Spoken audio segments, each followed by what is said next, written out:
last thing I wanted on my 6-hour-long train journey was to be seated right opposite to a crying baby. I tried maxing out the volume on my specifically curated train journey playlist and put my jacket over my face, hoping that would somehow zone out the thunderous wailing of Satan's spawn. No luck. Accepting defeat, I pulled my jacket off and stared right into the eyes of the wailing baby, held by a lady, its mother I assumed, seated in the window seat opposite to mine. I couldn't help but feel just a little bad, as now the nearby passengers sent glares and disapproving sighs. I noticed the mother cooing, whispering into her baby's ear, asking it to quiet down. In a split second, my eyes met hers. I noticed they were red and worn out, as if she had spent a good amount of her time crying. I couldn't hold back. "Is everything alright?" I asked her. The mother looked shaken by the sound of my voice. She nodded frantically. Yes, I'm fine." She managed to give me a weak smile. I should have left it there, but I wasn't entirely convinced with her answer. "Do you want me to try holding the baby?" I offered. She hesitated. "If you don't mind, of course." She sighed in defeat and carefully handed the baby over to me. Call me a miracle worker, but the 3 years I spent babysitting my niece paid off. When the cries began to subside after a couple of minutes. "There," I said, smiling triumphantly. "All better now." I looked up only to find the mother sobbing uncontrollably, gathering more stares than before, making this entire situation even worse. "I hope I'm not overstepping, but," I began. "Is there a problem?" She looked like she had a million thoughts running through her mind before she came up with an answer. She began. "I need to get away as far as possible. Fast." My ears felt hot. I was dipping into unknown waters that I had only seen in movies. I tried to remain calm before answering. "Is there any reason you want to run away? Are you in danger?" I tried to keep my voice as low as possible, in case there was anyone who could overhear and cause more trouble. She burst out into another uncontrollable sob.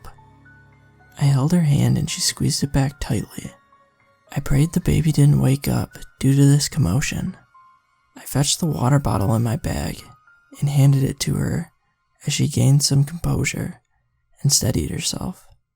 She leaned in close and whispered, My husband, he's not a good man."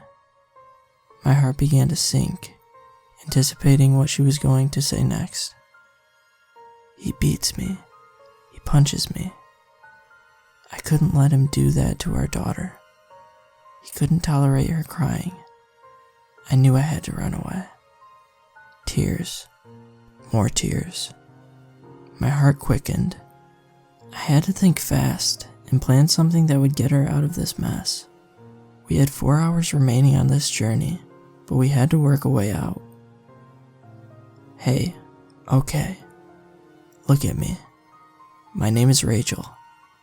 I know a couple people who can help you out of this situation," I spoke, holding her hand tightly as I did. "What is your name?" I asked. "Mary," she replied, her sobs now coming to a pause. "Alright, Mary. Can you calm down and tell me if your husband knows you've run away?" She nodded. "I slipped some sedative into his dinner last night, but I know he would have figured out when he sees the house empty." I handed her daughter back to her. She seemed to have gained some composure. "Once we arrive, we will head to the nearest police station." No. I can't go to the police," Mary spoke all too fast. "He's very influential. He knows people. I just need to get to my mother's house fast." "Alright," I agreed, worried she might have another meltdown. "I will ensure you get to your mother's house then." "Are you sure you two are going to be safe there?"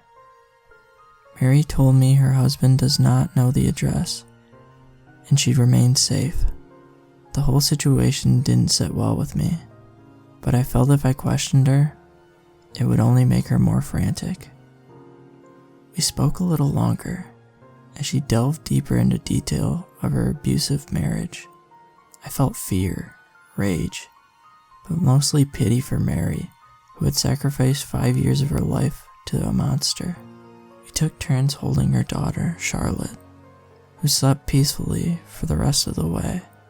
With only 1 hour to go until the destination, I quickly texted my best friend to meet me at the station with her car, no questions asked. The train came to a halt. I looked out the window and noticed we were stopped at a ghost station. The other passengers seemed just as confused. I turned around and saw the doors open as 2 police officers walked in. Looking into every seat, behind them a young couple followed, repeating the same action. The woman, who looked like she hadn't slept in days, looked right in my direction and screamed, "My baby!" Before I could comprehend what was happening, the officer rushed over to Mary, snatched her daughter away, and held her hands behind her as they cuffed her. I stood up, beginning to protest, but all of their voices towered over mine. "I am arresting you on suspicion of kidnapping and second-degree murder." "How could you? We hired you because we trusted you," the woman wailed, holding the infant tightly. "You do not have to say anything, but it may harm your defense," the officer continued, as my mind buzzed. "You will regret this. My baby, how could you do this to us?"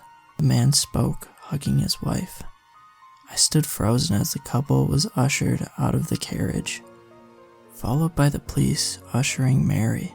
I began to put the pieces together when Mary resisted the officers, only to turn around and catch my eye once again as she flashed a devious smile. "I got you, didn't I, Rachel?" she laughed, throwing her head back. "I got you."